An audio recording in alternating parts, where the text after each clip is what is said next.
Good day, brothers and sisters. Today is Saturday, September 20, 2025. Our daily gospel, St. Luke chapter 8, verses 4 to 15. We will just read the very core of our message in verse 8. But others fell on good soil, and when they came up, they produced 100 times as much as was planted. As he said this, he called out, "Let the person who has ears to hear, listen." The Gospel of the Lord. Our message, the seed of life, ang binhi ng buhay.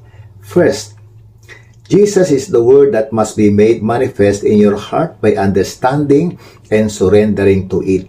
Si Jesus ay ang salita na dapat mahayag sa iyong puso sa pamamagitan ng pag-unawa at pagsuko dito.